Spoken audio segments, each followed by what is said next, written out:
we're sharing now. So can you all, sorry, between the two of us, see the presentation? I hope.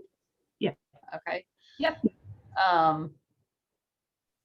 So I guess that makes me sharing. All right. So now is it switching? All right, so we have some panelists here to talk about transfer credit and transfer articulation. And if y'all want to unmute yourselves, I guess everybody can introduce themselves. I'm Mary Ellen Hanna from the University of Alabama. Have been involved with transfer credit for the last 11 years and am interested to hear what everybody has to say. I'm unmuted. I'm Robin Bryant from the University of Alabama at Birmingham, and I've been involved with transfer credit in some form or fashion for the past 18 years. Good morning, everyone. I'm Jeff Amy, Associate Registrar at Auburn University. I have been involved with transfer credits in differing forms for about the past 10 years.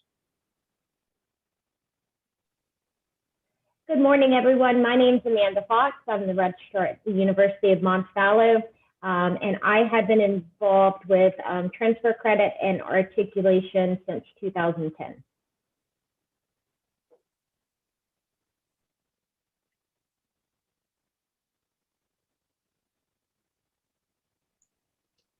Lori, we can't hear you.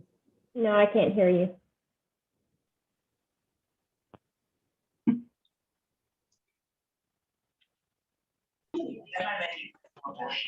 Can you hear me now?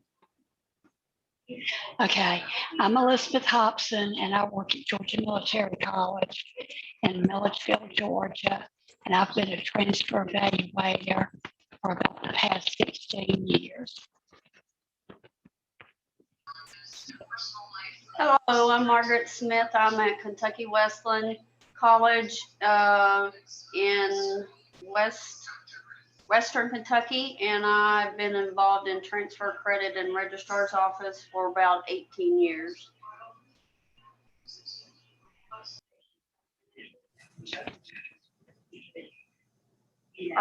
So I guess, Lori, we're still not hearing you, but although I see that you're talking. Is anyone else hearing Lori? No, okay.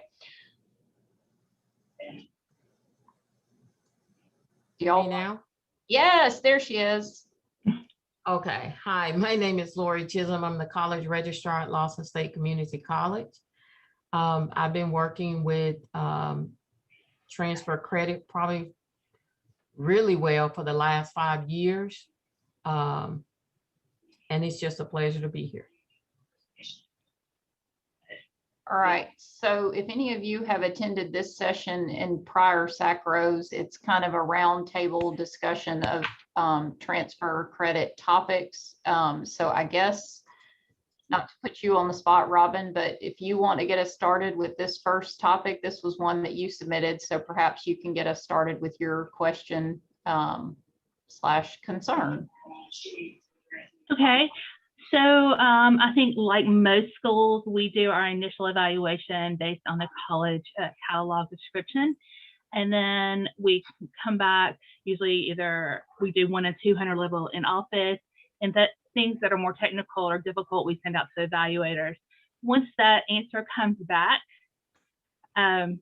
we update the system and the student's updated. If the student's not happy with that evaluation, they can submit additional documentation, including a syllabus. We'll go for a second evaluation with additional documentation. We run into a problem with our more determined students that they still may not be happy with that answer.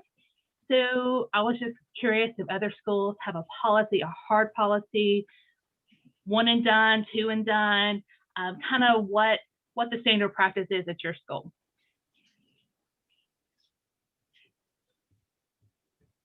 So at the University of Montevallo, all the initial evaluations done in our office by Eva Frost, our assistant registrar, and she coordinates with the department or the program if needed. For general education or 1 or 200 level courses, our office is the final say so on that. for major or minor courses. If the student or the program wants to question that, then we will go back to them for further consultation. But for the most part, we have that final say so. Yeah, Right. and I will say at Auburn, you know, our office as well does kind of the 1,000, 2,000 core curriculum course evaluations within our office. But we always, if a student does ask, we give the opportunity to take it to the department. But with that, they have to supply additional information, whether that's a syllabus to go with it or something else from the school. And really, once it goes to the department, that's the decision that's made. We don't go beyond the department level. And so that's kind of where we end things once the department has their say so. So Jeff, at Lawson State, we do similar. We are a community college, so most of our courses are lower level, 100, 200 level courses. But occasionally we get some of those technical courses that students are challenging us on, and so or career tech, and we send those to the colleges, and if we don't, and we move from there. But mainly those transfer credit evaluation is done in the records office.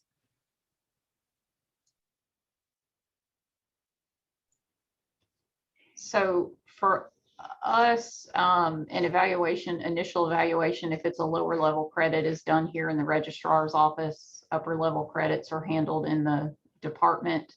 If a student continues to request a reevaluation, we require them to submit some kind of additional documentation, and then we'll review it and give an answer, usually in consultation with a department if necessary.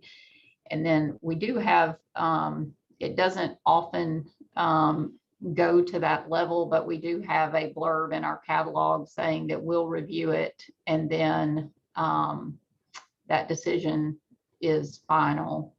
So it used to be, there used to be a process there where it said it went to us, then it went to the dean's office, then it went to academic affairs, and I think the provost had final authority. But I don't think the provost really wanted to be involved in transfer credit decisions. So we kind of cut that approval process off.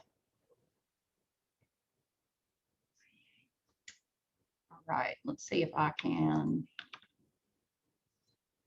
All right, Robin, this may be you as well. So do you want to hit us off? Apparently I had a lot of questions this year. Chasing those evaluators, when we do have to send things to departments, it can be a day or two and we get a response. It may be 3 to 4 weeks and we get a response.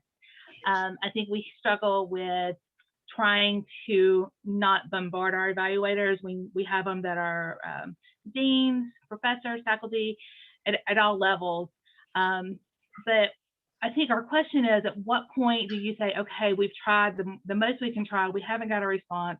The department, as enrollment operations, we're deciding this is a general elective.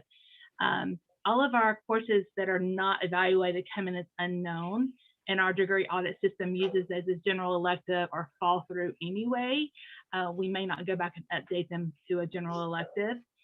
But is there a point where you're like, okay, everything that's 6, 7, 8 weeks old, we're just going to go ahead and assign it as a general elective or general education course? We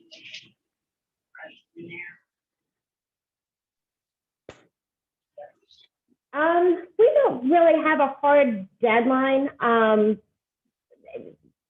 but of course we want it as soon as possible. And our size helps us in that regard a little bit, because if Eva's waiting on a response from a department, then they can't hide from us for very long, because she can go out and find them. But if there is something that we're lacking on, or something a decision is taking longer on, then that does get posted sooner rather than later as general education credit, and then that can always be updated if the department or program make a different decision.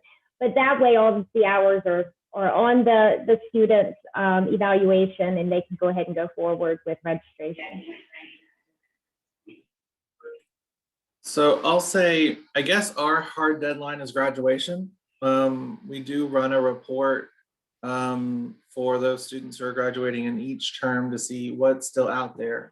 We do have a designation as an evaluation hold for syllabus. And so those are the ones where the students have, it's been looked at by the department. They've requested a syllabus. So there's some of those, there's some that are pending.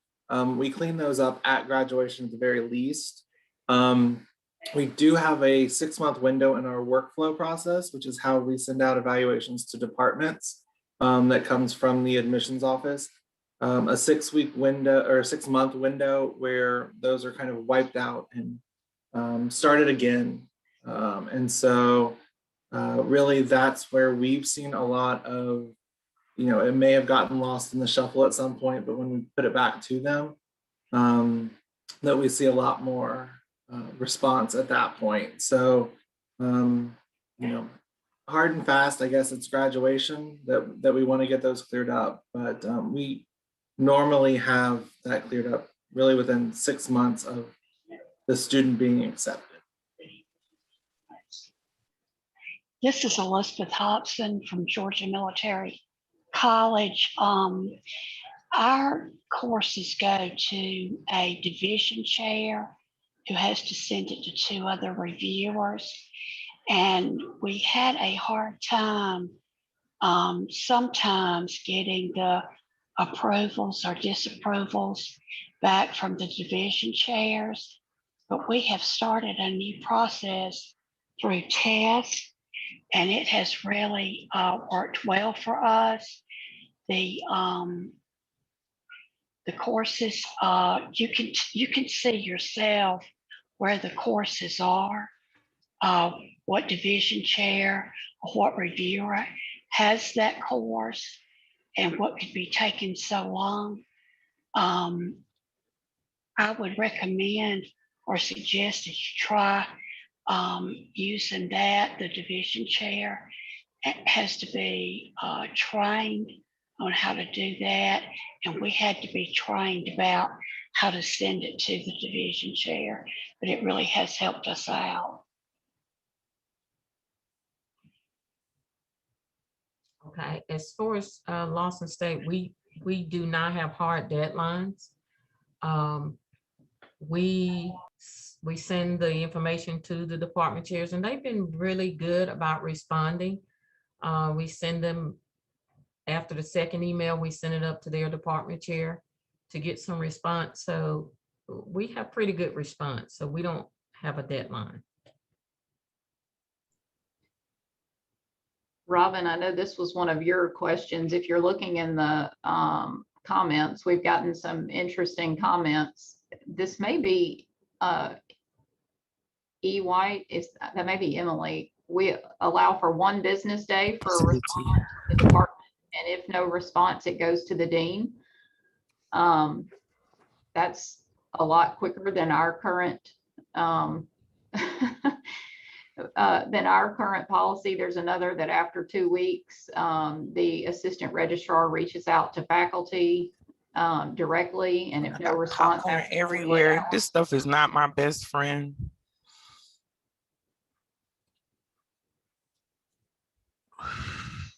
At UA, our policy is a week. We have, or our directive is a 7-day turnaround. Our colleges are pretty good with it. We have 1 or 2 that are historically maybe a little bit slower because they involve more people in the evaluations. But we try to stay on top of those. And I will move us. All right. Robin, this may be you as well. But this was about the pandemic and the last year. You may have something else you'd like to add to that, but just kind of what has worked in the transfer credit world and what has not. Yeah. I think if you had asked me a year ago, can your team go remote? I would be like, no, that's not really possible. And then we were forced into this experiment. I'm still remote. My whole team is still working remotely a year later. And we've learned a lot that absolutely we can do this completely remotely. We are not student facing in enrollment operations. So we have no need to actually be on campus. Everything we do is electronic, some phone communication, but that's rare. We have to trust employees. They have tasks, they have assignments, and just trust that they're doing those in the way that they are. I think my transfer team is actually on this call, and they've been great and have gotten it done. I think just with the pandemic, being a parent of children who are school age, we could not have gone through this without the option of being remote. Somebody was always being quarantined, teammate, schoolmate, anything of that nature. So we were constantly quarantined at our house, it seems like. But it's worked well. So UAB has a task force to decide if we can stay with an alternate work schedule. So it's going to try to get some feedback to see how it was working at your university. I think at Montevallo, I would just echo what you said. Now, we are forward facing, and Articulation is part of our office's responsibility. And we had to very quickly figure out how to do things remotely because many of our processes were still in person on paper. And so just overnight, we had to figure that out. And kind of with the successes and failures, we were talking about this morning, and I don't think there's been any failures. There were changes, pivots, very quick decisions. Many of them, well, not many, but some of them not anticipated until we were faced with it. But with the tools and the support and the teamwork we have, we've been able to accomplish everything we needed to accomplish. And that was very exciting for us. I mean, we've learned so many new skills, and we've learned how to better communicate with students when we're not on campus. And a lot of those things that we've implemented and that we've learned, we're going to continue to do because they're more efficient, because often they seem to work better, and the students and faculty like a lot of them better. And so when this is over, it'll be interesting to see how we meld these new processes back into an on-campus life. But so far, though it's been trying and stressful at times, it's been successful for us. For us at Lawson State, we're back in session, but when we did go remotely, the successes were that productivity increased. Some of the things that, like Amanda and Robin has said, we were kind of forced into this environment, and no one really knew what needed to, how the students was going to respond. We've had great response. We did a lot of our advising, virtual advising. We had sessions for a lot.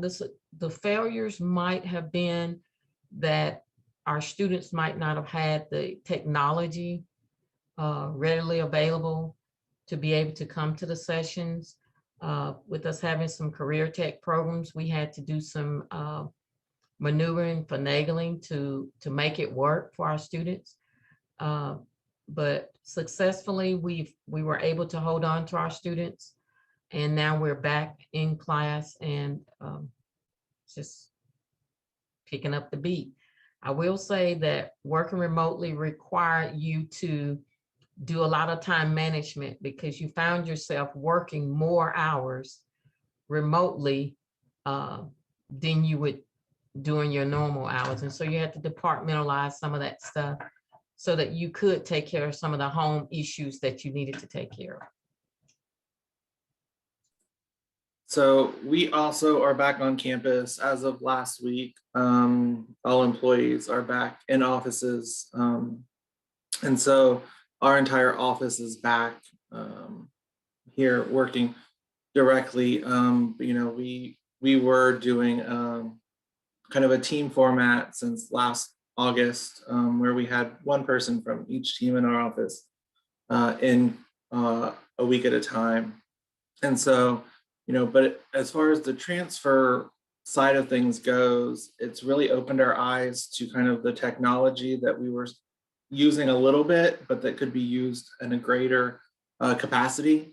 And so it's also allowed us to really work with advisors to kind of push. Our office does, transfer evaluations and all of the posting of transient credit, but not necessarily those initial transfer credits. So it's allowed us to really talk to advisors and everyone to talk about kind of the importance of getting credit on transcripts as quickly as possible and how that is easiest done. And so a lot of that now is PDF transcripts, kind of the importance of getting those electronic transcripts done and in as fast and to the proper place and how quickly we can get that turned around.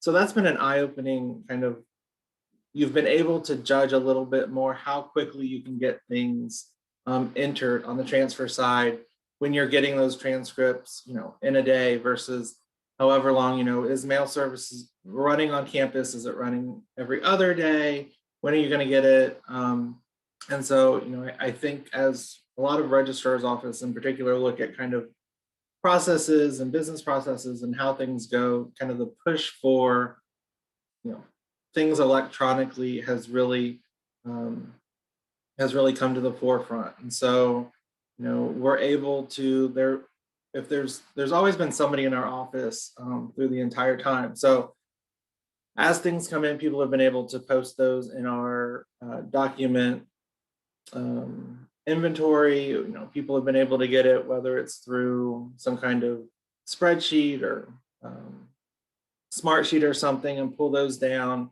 The common email has allowed us to kind of, when you're talking, like Lori said, people are trying to figure out how to make that time management. Well, you're better able to say, here's what you need to do this week. Here's what you need to do this week. Concentrate on that. And so, for us, that's kind of what we're taking out of this whole experience as something great moving forward.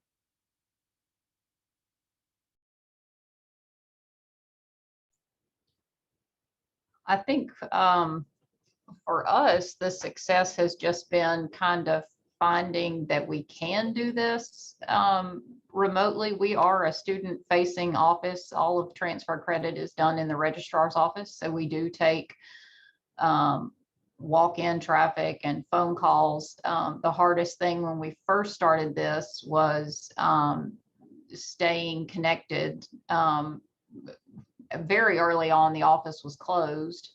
Then we started a rotation with people coming in the office, but now we have it set up where everyone can answer their phones from home, and our call centers operate remotely so that we can still keep that connection. So we are not fully back yet. We're still on a bit of a rotating basis, trying to limit the number of people that are here in the office at any one time, but we are back. But I think going forward, probably it will change the way that everybody looks at how people are in the office and how you operate. And does everybody really need to be physically present at one time, or is there an ability to flex schedules now that we've, like I think Amanda said, this experiment, we've kind of been thrown into this experiment, or maybe Robin said that, and we've gotten kind of over the hump here. So now I think everybody's sort of looking at it differently. Just trying to catch up to the chat here. There's a lot. I think this may be the next topic that Robin had about systems that people were using. There's a lot of, maybe go back one, or you were asking about study abroad specifically, but there's a lot of chat going on about TES. So, yeah, so maybe we want to jump to this. Yeah, our study abroad team has brought something to us that they use that's embedded in their study abroad application. But it's amazing. Like, the student has control over their evaluation. It feeds into, like, they can track it. But I was wondering, like, what on the domestic side, just for everyday courses, what system people were using. And I've been following the chat. Seems like everybody's using TES for like to find course descriptions, and then some people actually log their equivalencies in TES, and that may go to transferology. I have not reviewed that system in a while. Is that double work? If we're a banner school, are you posting the course equivalencies in both systems? Is it double work? Do you find that annoying? Our system, we have a homegrown website. I think somebody's posted that, our link to our home site, where we update in Banner and immediately update the website, and you can go in there and find it. But students, don't want to go and build their own degree plan. So is there a system that people are using that helps potential students or students who are here who are in that articulation process? Do you have a system that you're using that helps students kind of navigate the way the courses are going to transfer in? So somebody said they share with transferology twice a year.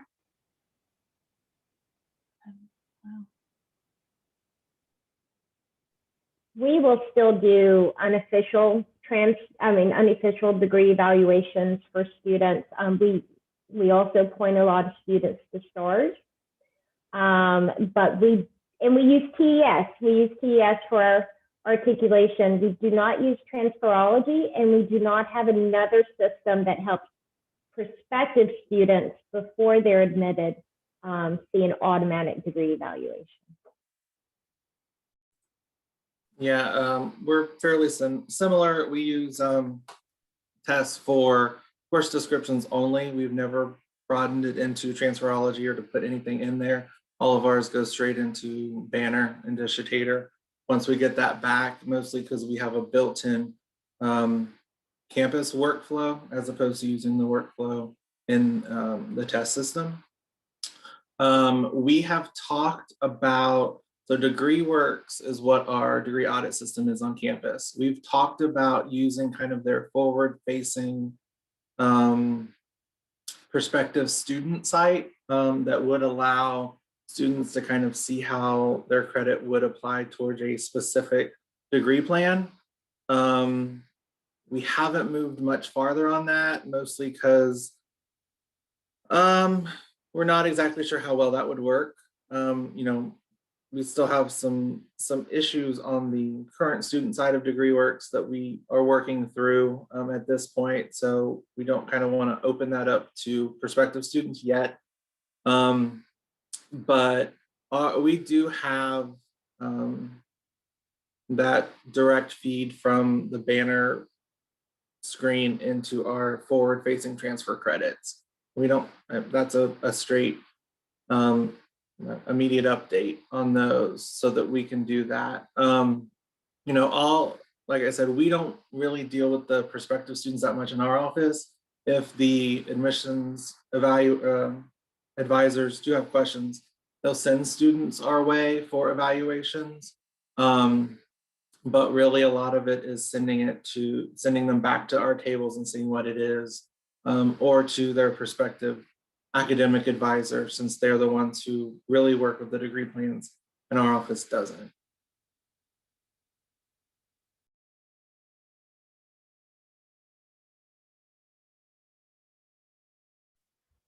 I'm sorry, I have a question in regards to the time.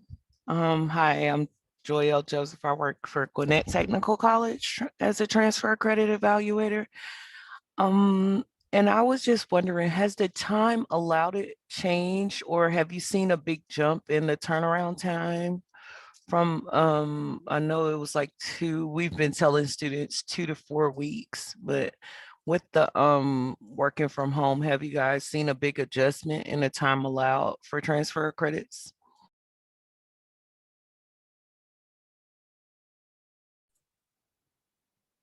We have not really seen a lot as far as either evaluations coming back from the departments or the entering of credits from our evaluators.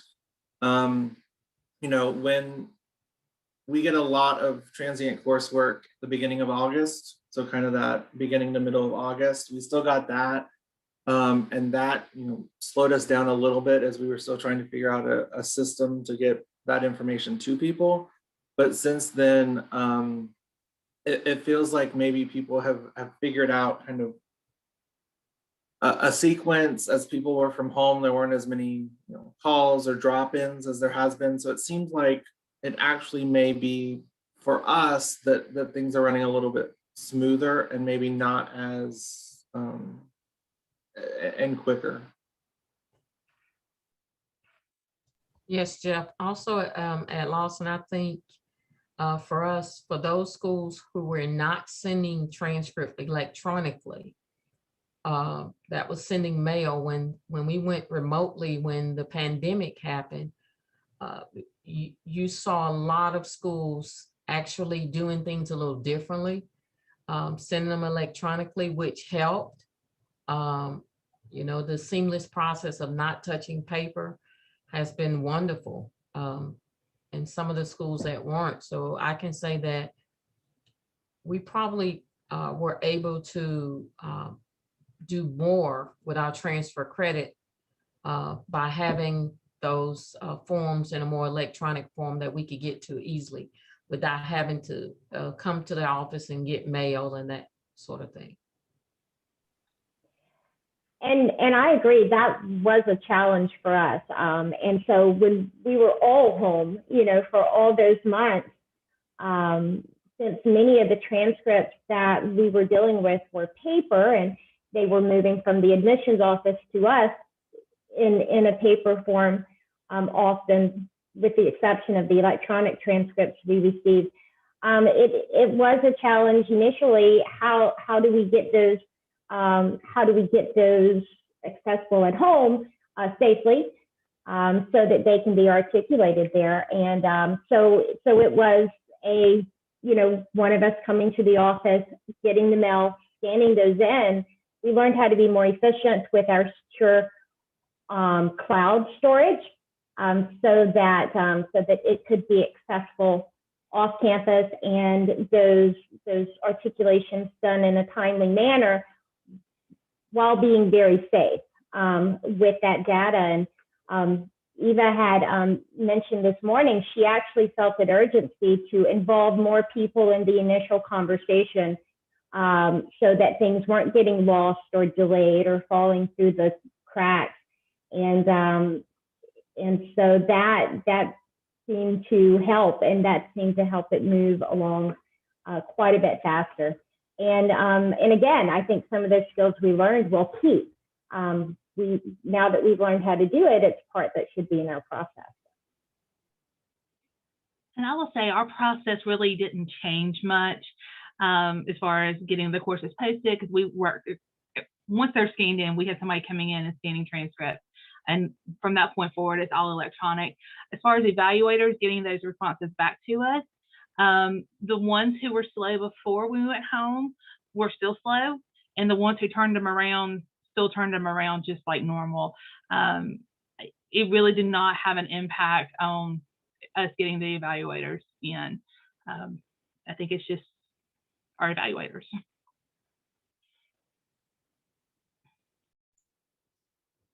All right, I think I may have jumped us forward, so I will jump us back to the topic prior, which was technical courses to post or not to post. I guess this would apply to the four-year institutions in the room. So someone want to get us started?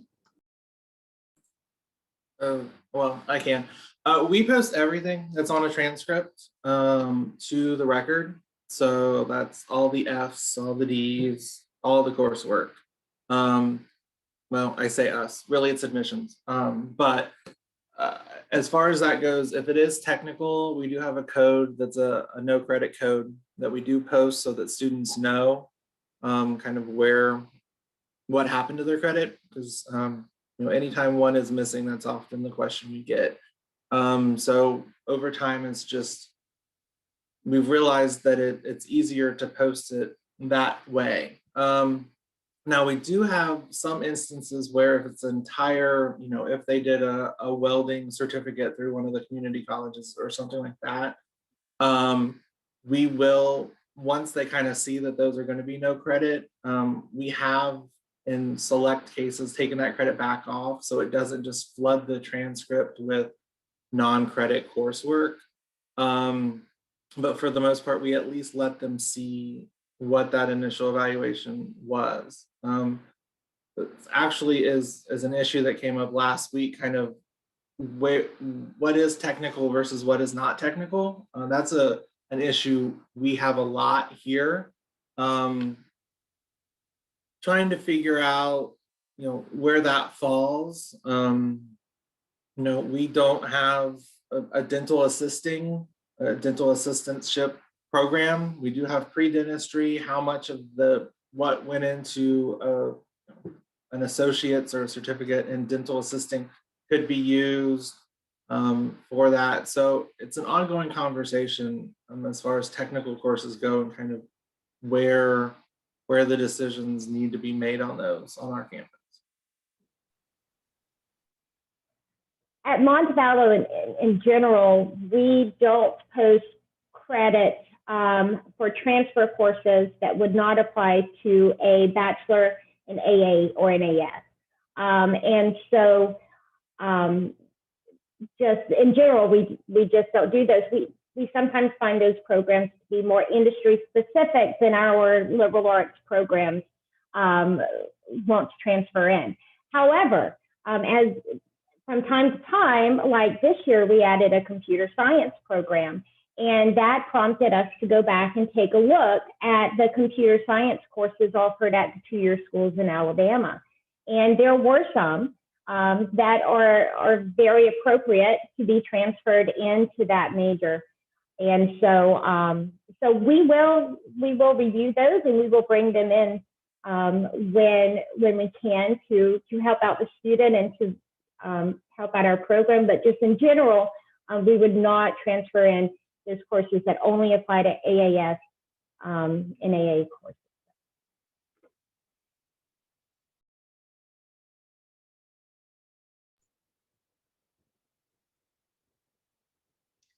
At UA, that question of what is technical and what is not often comes into play because at the community college level, there are some disciplines where we teach in that same discipline, but it is a technical program at the community college. We typically try to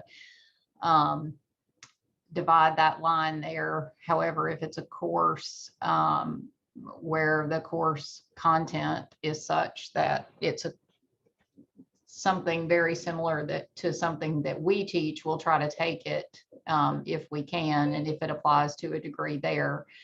But as far as posting, we do not post to the record if we have determined that it is a technical course. So it doesn't appear anywhere on the student's record. And like Jeff said, you often get the question about where did the course go. So we have kicked around the idea in the past of actually putting them on there with some sort of non-credit equivalency, but we have never quite gotten there or done that. So for us, they're just not there if we've determined that they're technical. Okay, Cynthia's giving us the 4-minute warning. So I think we had one more topic on the table, but I don't know that we'll have time to get to it. We've got some more comments coming in here about technical courses. Technical and non-regionally accredited work have to be approved by the dean's office of the student's college. Only technical courses if they're part of an articulation agreement. Sorry, I'm scrolling the wrong screen.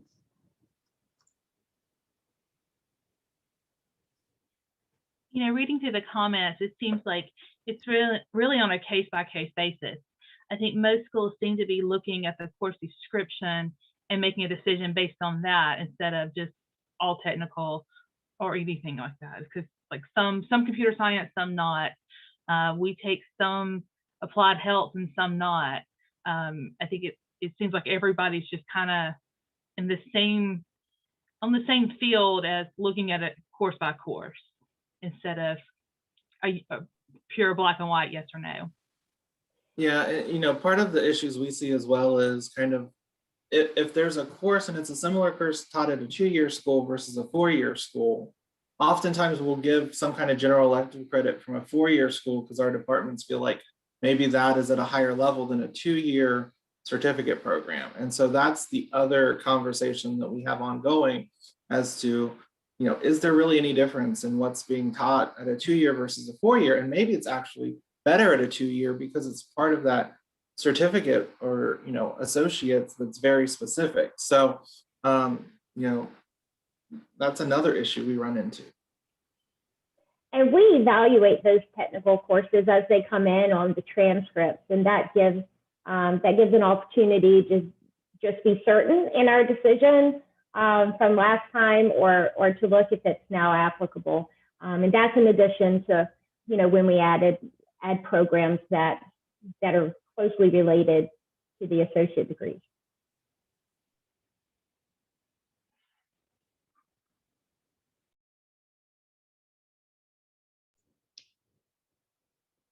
So it looks like we're down to a minute here. Anybody have any final comments before we say thank you and thank you for the participation?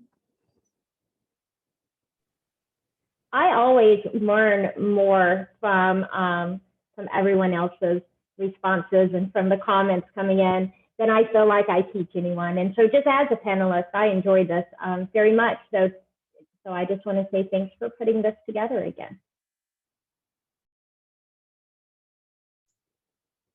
Thank you, everybody, for coming. Thanks for the good questions. I, like Amanda, and I think everybody else, have done this for a couple of years, mostly for, I know for myself, selfish reasons, to hear what everybody else is doing. So thanks to everybody for participating. Thank you. Thank you.